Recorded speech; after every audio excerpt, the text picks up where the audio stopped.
Excellent meal. Choice ingredients, beautifully served. Oh, you sound like a critic. In my own way. Well, thank you. I will send your compliments on to our chef, Maurice. You were telling me earlier about your background. I'd like to hear a little more. Seems you know a lot already. The Marshall Ranch? Mm-hmm. Oh, anybody'd know about that. Anybody with an interest in real estate, that is. I thought you said you were in shipping. I am. I'm in a lot of things. Well, actually, what I was interested in was information of a more personal nature. Such as? Such as, why were you so nervous when I called you this morning? It sounded as if you were afraid to talk. I wasn't afraid. My husband was with me. Chris told you that I was married. Yes, it did. So am I, for that matter. Now, Paige, I'd really like to spend more time with you. Time when we can be alone, with no interruptions. It's going to be very difficult. Don't you ever take time off? Oh, sometimes. What about tomorrow night? Impossible. There's a family gathering. Night after that? I couldn't possibly take 2 nights off from the club. I see. Realize I know what you're doing. Do you? Yes. But I like a woman who plays hard to get. I find that attractive. I find that very attractive.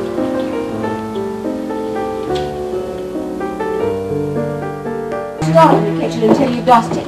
No kitchen till dust. Make certain the silver's polished. All of it. Sil, Paul, all. Now clean the mirrors, the glasses, and put out fresh flowers. Mirror, glass, flower. Now, but make sure Mr. Wheeler does not see you. We don't want him getting suspicious. No suspicion, now- Mr. Wee. Rena's taking care of the catering, and you must remember to call her the instant Alex leaves the house. Does Mrs. Decker have a phone in her cabin? Yes, of course. Call Deck cab. No, she'll be at the Bellmans. The Bellmans are taking Mr. Wheeler out to dinner. I know that, but Rena and I will wait there for your call. After Mr. Wheeler leaves, you and Mrs. Decker... We'll come over and we'll all get to work. That's it? Hold it! What if Mr. Wheeler asks where you are? Tell him you don't know. No, tell him I'm having dinner with Max and Rena out at the ranch. This is so complicated. All it is a birthday party. It's not just a birthday party. You forget, neither my husband nor my son is speaking to me. My whole future hangs in the balance. Oh, come now, Mrs. Wheeler. What? You being a little dramatic. No, I'm not. I almost wish I were.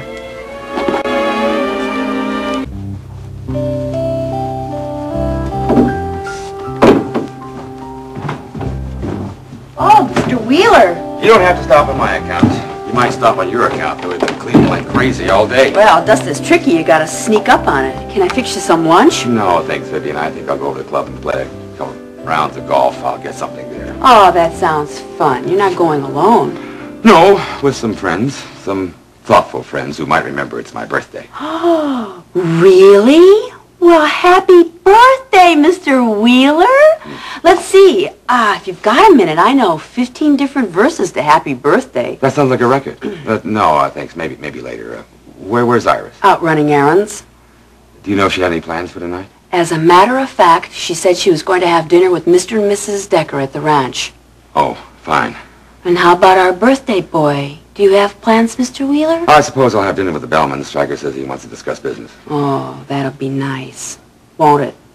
I think I'd rather stay home. No, you wouldn't. That's a terrible idea. I mean, even I'm going out. You are? Yes, sir, to the wrestling matches. I thought you watch them on TV. I do, but I thought it was time to get a closer look, so you see you'd be alone. You can't have that tonight of all nights. We can't? No. You should be with friends, people who'll cheer you up. I don't know. I suppose you're right. Iris. How extravagant. It's silk. Do you like it? Well, it's very expensive. Is it? Well, you know I pay no attention to those things. But I really don't feel that I deserve it. We all think of you.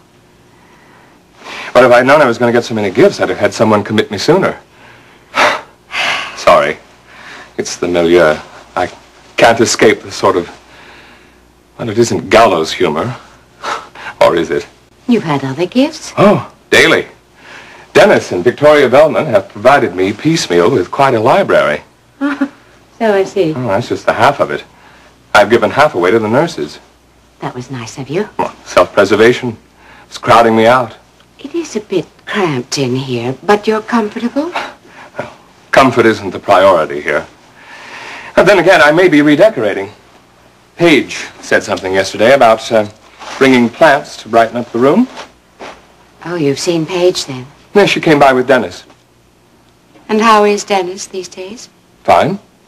He's very happy, in fact. Is he? Don't you believe it? Oh, I think he may believe it. Are you two still not speaking? Oh, Elliot, I'm sure Dennis keeps you posted on all of that. Well, actually, no. Your name rarely comes up. Then you didn't speak to him, as I asked, about his taking that job at KVIK. Well, of course I did. Haven't I always done your bidding? Well? Well? Well, don't just sit there like a Cheshire cat. What did Dennis say? It's an old tune with a new twist. He says he won't be bullied by you. Or by me. Yes, but he listens to you. Well, perhaps. But nowadays he listens, and then he does what he pleases. You mean as she pleases? That wretched Marshall woman. Carrington. She can call herself what she will. I know what the woman is. She's your daughter-in-law. Do you think I need to be reminded? Considering the circumstances, it seems to me that you could make an effort to get along with Paige. Oh, certainly. Just stand back and smile as she ruins my son's life. Well, I really don't see that his becoming a television reporter qualifies as ruination. Close enough. Besides, Paige never wanted Dennis to take that job. She wanted him to accept Alex's offer. She even asked for my help. Paige? Of course. You won't believe me, but it's true. Well, is it really such a horrible idea for him to work at KVIK? Elliot, when I left here the other day, I thought we were in agreement. Well, insofar as I know the hazards of journalism firsthand, yes. But if it's what he wants... Dennis hasn't the vaguest idea of what he wants. He has never known his own best interests. Well, give him a chance to find out. If this doesn't work out, he'll be that much closer to knowing. I don't want him older and wiser. I want him happy. And I should think that the least you would want for him is a decent future. My son, yes, my son is a man now. Men decide their own futures. Oh, I would love to know whom you're parroting. Is it Paige? Are the two of you in league now? Oh, don't be absurd. I would have thought you'd had your fill of her after what she did to you. Please? Refresh my memory. She took great pains to let you know Dennis was not your son. Oh. That.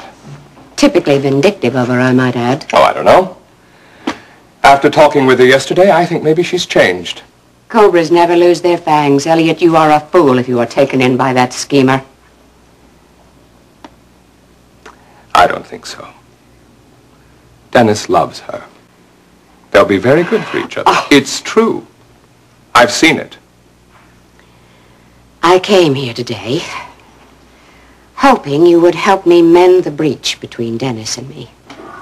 But I can see that won't be the case. Not at all.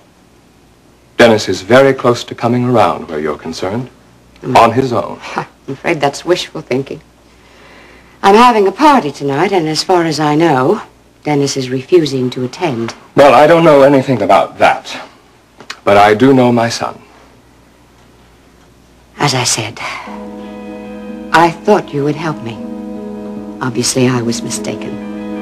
I'm sorry for wasting your time and my own.